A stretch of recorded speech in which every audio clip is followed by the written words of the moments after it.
Hi everyone, I am Rita and you are watching Legal Notes and many more.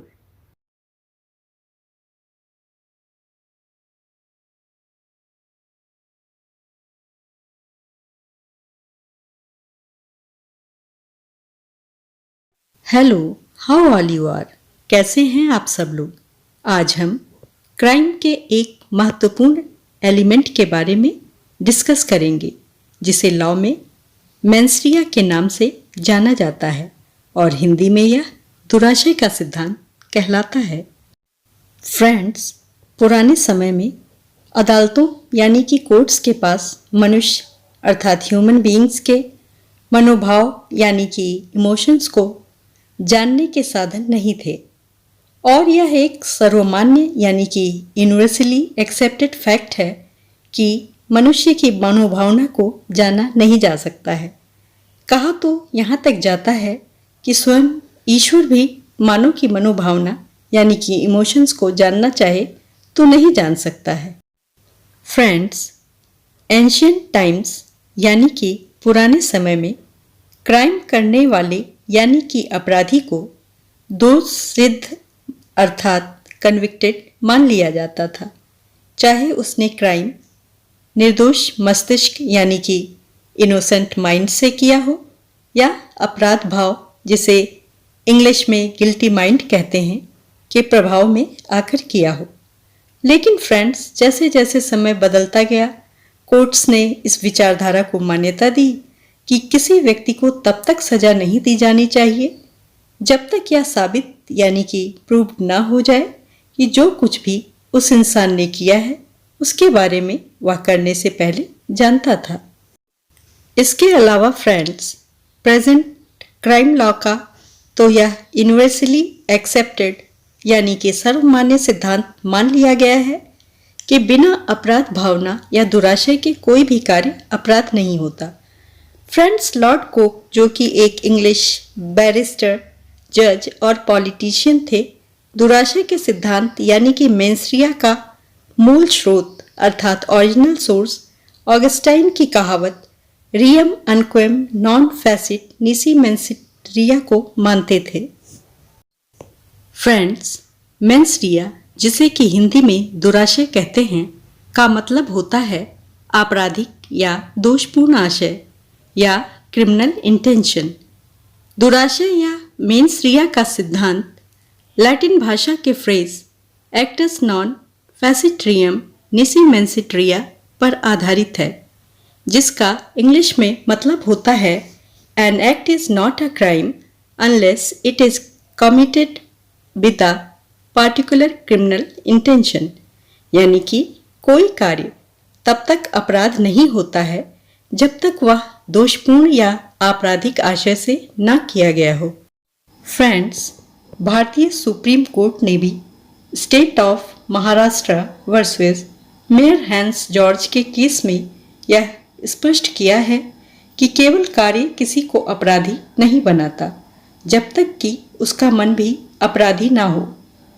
Friends, इस तरह हम देखते हैं कि दुराशय या मेंस्ट्रिया का मतलब यह हुआ कि किसी ऐसे कार्य को करने का ऐसा आपराधिक आशय जिसे यदि कर दिया जाए तो अपराध यानी कि क्राइम होगा, क्योंकि फ्रेंड्स, केवल कार्य किसी को अपराधी नहीं बनाता यदि उसका मन भी अपराधी ना हो।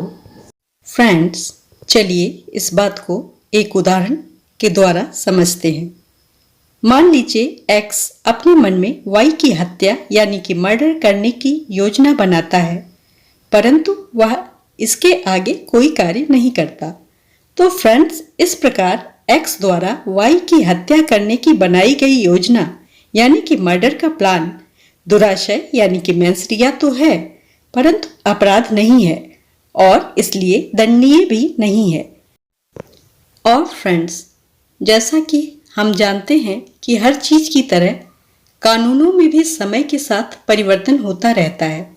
नए नए कार्यों को अपराध घोषित कर दिया जाता है, इसलिए आपराधिक आशय यानी कि मेंस्ट्रिया का अर्थ भी लॉ यानी कि कानून में हुए चेंजेस के साथ बदलता रहता है, क्योंकि इसका कारण यह है कि फ्रेंड्स, जब तक किसी कार्य को करना अपराध नहीं होता, तब तक उसके आपराधिक आशय या मेंस्ट्रिया होने की कल्पना भी नहीं की जा सकती है। इसीलिए फ्रेंड्स, जैसा कि स्टीफन ने भी कहा है कि दुराशय शब्द विभिन्न अर्थ वाला है, यानी कि इसका एक अर्थ हो ही नहीं सकता। और फ्रेंड्स, यही कारण है कि लॉ स्कॉलर्स भी दुराशय यानी कि मेंस्ट्रिया की निश्चित परिभाषा देने में असफल रहे हैं।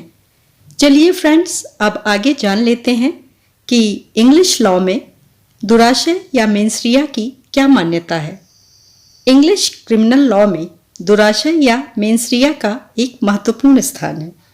और फ्रेंड्स, ऐसा इसलिए है क्योंकि इंग्लिश क्रिमिनल लॉ यानी कि दंड विधि मेंस्ट्रिया के सिद्धांत पर ही आधारित है। रोमन फ्रेज एक्टस नॉन फैसिट्रियम निसी मेंसिट्रे से मेंस्ट्रिया की उत्पत्ति हुई है, जिसका अर्थ यह है कि कोई भी एक्ट यानी कि कार्य तब तक किसी को अपराधी नहीं बना देता जब तक वह आपराधिक आशय से ना किया गया हो। इस तरह फ्रेंड्स, हम देखते हैं कि अंग्रेजी दंड विधि यानी कि इंग्लिश क्रिमिनल लॉ की उत्पत्ति इसी फ्रेज से हुई है। फ्रेंड्स, यह तो हुई इंग्लिश क्रिमिनल लॉ की बात। आइए अब देखते हैं कि भारतीय दंड संहिता यानी कि इंडियन पीनल कोड में दुराशय यानी कि मेंस्ट्रिया के सिद्धांत को क्या मान्यता दी गई है। फ्रेंड्स, भारत में दुराशय के सिद्धांत, जिसे कि हम इंग्लिश में मेंस्ट्रिया कहते हैं, को कोई खास महत्व नहीं दिया गया है, क्योंकि भारत में generally all the acts forbidden by law यानी कि विधि द्वारा वर्जित सभी कार्यों को अपराध माना जाता है।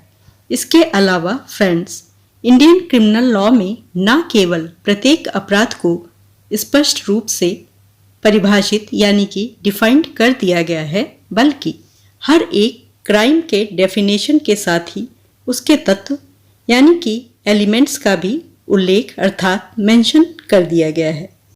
फ्रेंड्स, हम यह भी देखते हैं कि इंडियन पीनल कोड यानी कि भारतीय दंड संहिता में दुराशय यानी कि मेंस्ट्रिया को अलग से मेंशन नहीं किया गया है, परंतु दुराशय या मेंस्ट्रिया के स्थान पर शाशय या आशय पूर्वक, बेईमानी से या कपट पूर्वक, स्वेच्छा से आदि शब्दों का प्रयोग किया गया है।